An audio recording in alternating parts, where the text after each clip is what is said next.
नमस्कार। आज हम बात करेंगे फीमेल यूरिनरी इनकॉन्टिनेंस के बारे में। इसका मतलब है वो फीमेल्स जिनमें यूरिन का कंट्रोल नहीं है, यूरिन लीक हो जाता है अपने आप से।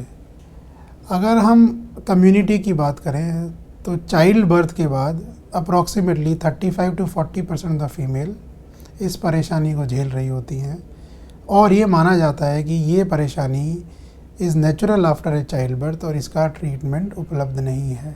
ये पूरी तरह से ठीक होने वाली बीमारी है अगर सही समय पे कंसल्टेशन और दवाइयाँ ली जाएं। बहुत सारे कारण होते हैं जिनके कारण फीमेल्स इनकॉन्टिनेंस यूरिन लीकेज का शिकार होती हैं। जैसे कुछ मेडिकेशंस हैं जिनके कारण यूरिन लीकेज ज़्यादा बढ़ती है। यूरिन में किसी तरह का इन्फेक्शन है, वो यूरिन लीकेज को प्रमोट करता है, बढ़ाता है। अगर किसी भी तरह यूरिन में रुकावट है और पेशाब की थैली में पेशाब बहुत ज़्यादा रुक रहा है, जैसे यूट्रस में किसी तरह की गांठ, यूट्रस का बाहर निकलना, इन सब के कारण भी इनकॉन्टिनेंस यानी ये लीकेज हो सकता है। कुछ तरह की सर्जरी नर्व्स को वीक करती हैं, एब्डोमिनल सर्जरीज, या कोई पेशेंट न्यूरोलॉजिकल डिसऑर्डर से ग्रसित है, मतलब न्यूरोलॉजी नर्व्स की कोई प्रॉब्लम है, उनको लीकेज हो सकती है। कभी कभी चेंज इन वेदर और इमोशनल फैक्टर्स भी प्रमोट करते हैं इनकॉन्टिनेंस को। इनकॉन्टिनेंस 3-4 तरह की होती है जिनके सिम्टम अलग अलग हैं। पहली तरह की इनकॉन्टिनेंस होती है अर्जेंसी इनकॉन्टिनेंस, मतलब बिना पता चले यूरिन का लीक हो जाना बाथरूम में पहुंचने से पहले। दूसरे तरह की इनकॉन्टिनेंस यूरिन लीकेज होता है स्ट्रेस इनकॉन्टिनेंस। इसका मतलब है सडनली यूरिन का निकल जाना बिना पता लगे किसी भी एक्टिविटी के साथ में। तीसरी तरह की इनकॉन्टिनेंस होती है ओवरफ्लो इनकॉन्टिनेंस, मतलब कभी भी पेशाब का ढंग से ना उतरने के कारण पेशाब ब्लैडर की थैली में इकट्ठा हो जाता है। चौथे तरह की इनकॉन्टिनेंस होती है कि पेशेंट बिल्कुल भी यूरिन अपने आप में होल्ड ही ना कर पाए, जो भी यूरिन बन रहा है वो पूरा ही लीक हो जाए। इसको बोलते हैं टोटल इनकॉन्टिनेंस। इन सभी तरह की इनकॉन्टिनेंस की ट्रीटमेंट डिफरेंट है। सबसे पहले ये डायग्नोज करने की ज़रूरत है कि किस पेशेंट को, किस फीमेल को किस तरह की इनकॉन्टिनेंस है, उस हिसाब से उसके कॉजेटिव फैक्टर कारणों का पता लगाया जाए और उनकी ट्रीटमेंट की जाए।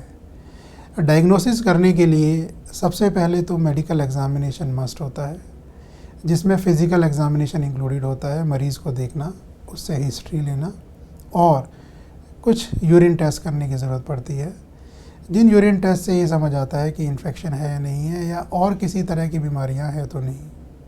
उसके अलावा अल्ट्रासाउंड के टेस्ट की ज़रूरत होती है ये जानने के लिए कि पेशाब करने के बाद पेशाब की थैली में कितना पेशाब बच रहा है। और अगर ज़रूरत पड़ती है तो एक टेस्ट होता है जिसको यूरोडायनेमिक्स टेस्ट कहा जाता है, जिससे नर्व कंट्रोल पता लगाया जाता है पेशाब की थैली का, और वो मांसपेशी जो कि पेशाब की थैली में पेशाब को रोकती है उसके लिए। जो फीमेल्स हैं जिनको चाइल्ड बर्थ के कारण मांसपेशियाँ वीक होने के कारण होता है स्ट्रेस इनकॉन्टिनेंस, उसकी मात्रा ज़्यादा है। अगर किसी में वीकनेस आ गई है, जो कि पेल्विस नीचे की मांसपेशियाँ या जो स्फिंक्टर होता है जिसके कारण यूरिन ब्लैडर में कंट्रोल रहता है, उसमें वीकनेस आ गई है, तो इन सबको सर्जरी के द्वारा रीस्टोर किया जाता है। सर्जरियाँ 2-3 तरह की सर्जरियाँ होती हैं जो डिपेंड करती हैं कि आपको कितनी ज़्यादा वीकनेस है।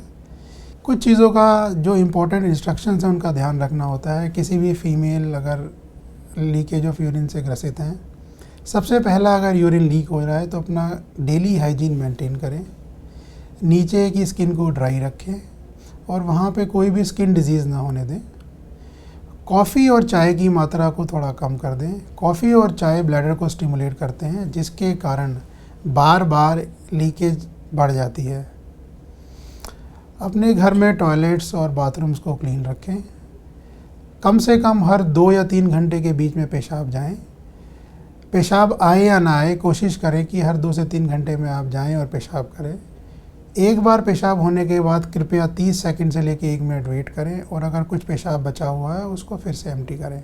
कोई भी परेशानी आती है, इन्फेक्शन आता है, पेशाब में रुकावट होती है, बार बार जाना पड़ता है, बुखार आता है, तुरंत डॉक्टर की सलाह लें। धन्यवाद।